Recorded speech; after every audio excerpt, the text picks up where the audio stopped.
tous et vous toutes, je suis Audrey Mac et nous voilà pour une nouvelle vitamine du cœur. Aujourd'hui, je veux vous souhaiter une magnifique nouvelle année.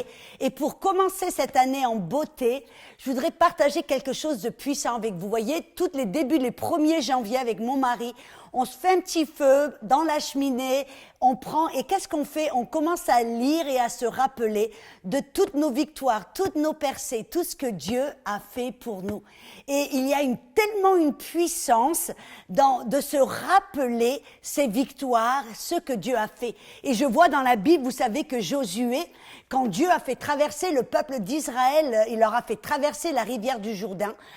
Vous savez qu'est-ce que Dieu leur a dit de faire? De prendre 12 pierres qui étaient là, dans au fin fond de la rivière, de prendre ces 12 pierres et d'en faire un monument, là, sur la rive de la rivière. Et Dieu leur a dit, afin que ceux qui voient ce monument se posent la question, et qu'est-ce que c'est ça? Et que vous puissiez leur dire ce que Dieu a fait pour vous. Comment Dieu vous a béni, vous a délivré, vous a donné toute victoire contre l'ennemi. Amen. De se rappeler de ce moment instrumental et puissant.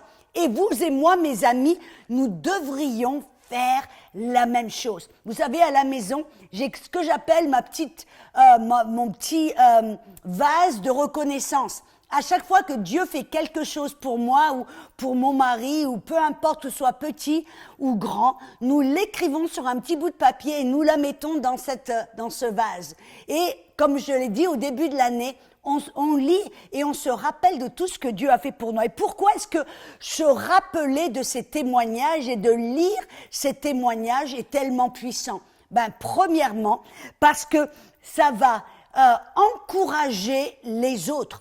Amen. Dans Apocalypse chapitre 19 verset 10, il dit le témoignage de Jésus, ou j'aimerais rajouter votre témoignage, c'est l'esprit de prophétie. Qu'est-ce que ça veut dire? Ça veut dire que ce que Dieu a fait pour vous, comme il a fait pour Jésus, Dieu veut le faire encore. Amen. Dieu veut vous bénir, vous délivrer, vous aider, vous aider à marcher dans la victoire. Ça va encourager les personnes autour de vous parce que ils vont voir la puissance de Dieu. Ça sera un rappel de la puissance de Dieu. Et ça va aussi vous encourager, vous. Si vous avez déjà traversé des moments où vous vous sentez un petit peu plat, un petit peu découragé, un petit peu, est-ce que Dieu est là? Il est à des millions de kilomètres. Vous savez qu'est-ce que vous devez faire? Vous devez faire comme Sarah, vous rappeler de ce que Dieu a déjà fait. Dans Hébreux 11, il dit qu'elle a été fortifiée dans sa foi parce qu'elle s'est rappelée, amen, de la fidélité de Dieu. Vous voyez, quand on écrit nos témoignages et qu'on lit nos témoignages, ça nous rappelle que Dieu est fidèle, que Dieu n'est pas éloigné là au fin fond de l'univers, il est là, il est tout près, il est en vous et il vous aime, il est fidèle. Et ce que Dieu a fait, amen, peu importe quand, il veut le faire aussi pour vous maintenant. Il est le Dieu du maintenant, le grand je suis.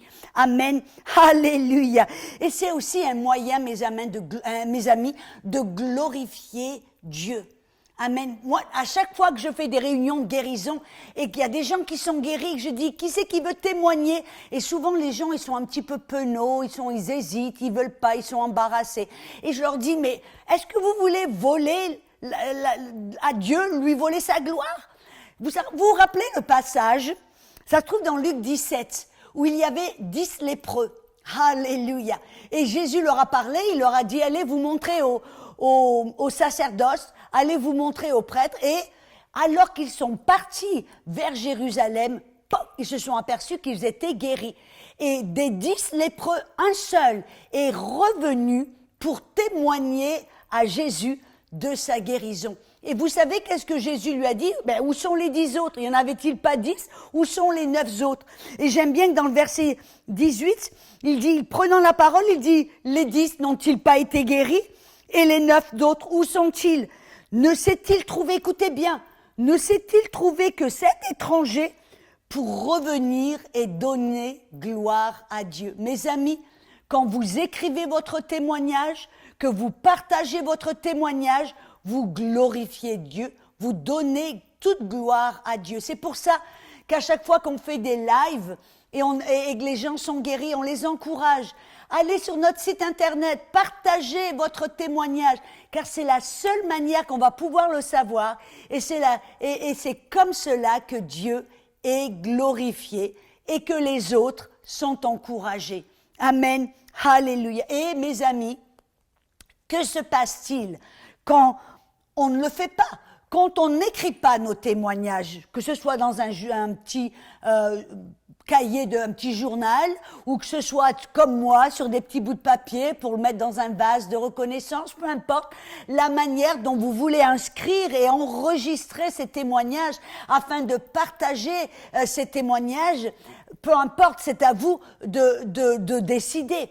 Mais c'est important de le faire, car quand on ne le fait pas, qu'est-ce qui va se passer? On va oublier ce que Dieu a fait, et vous savez, ça va au détriment de notre foi. Quand Dieu a fait quelque chose pour nous, c'est parce que quelque part il y avait de la foi. Et qu'est-ce que ça fait quand on a un témoignage? Ça booste notre foi.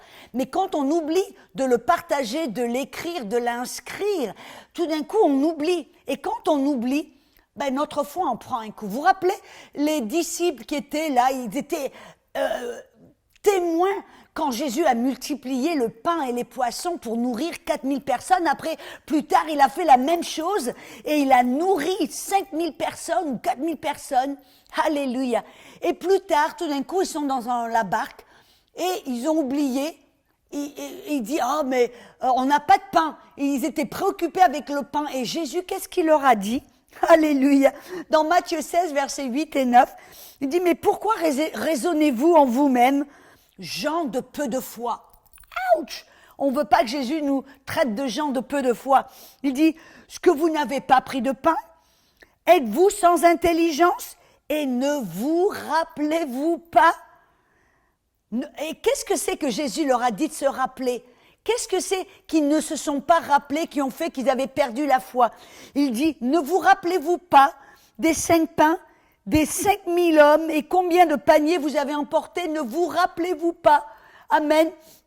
Des 7 pains, des poissons et des 12 paniers, amen, que vous avez emportés. Qu'est-ce que Jésus dit? Vous avez oublié le miracle que j'ai fait. Vous avez oublié ce miracle, vous avez oublié ma puissance. Et il n'y avait pas longtemps. Ils ne l'avaient pas inscrit dans la tablette de leur cœur. Et parce qu'ils ne l'avaient pas inscrit quelque part, ils l'ont oublié. Et plus tard, ils étaient sans foi. Amen. Et vous aussi, quand on ne se rappelle pas, qu'on n'inscrit pas ces victoires, ce que Dieu a fait, la puissance de Dieu, non seulement on s'en rappelle plus, et qu'est-ce que ça va faire? Qu'est-ce que ça va produire? On va limiter ce que Dieu veut et peut faire dans nos vies. Moi, je vois par exemple, dans Psaume 78, et je vais lire ce verset dans la King James. Amen.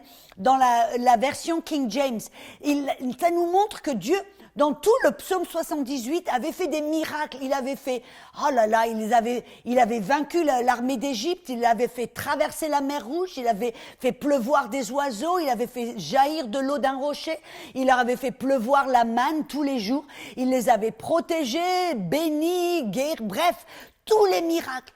Et à la fin du psaume 78, après que leur Dieu leur rappelle tous les miracles qu'ils avaient faits, dans le verset 41 et 42, ça dit qu'ils sont revenus et ils ont tenté Dieu et ils ont restreint ou limité le Saint d'Israël. Vous dites, mais comment est-ce possible de limiter Dieu?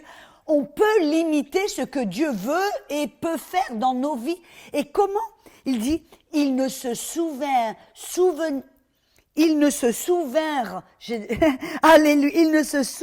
plus de sa main, de sa puissance, ni du jour où il les délivra de l'ennemi. Alors mes amis, sans plus tarder, je veux vraiment vous encourager.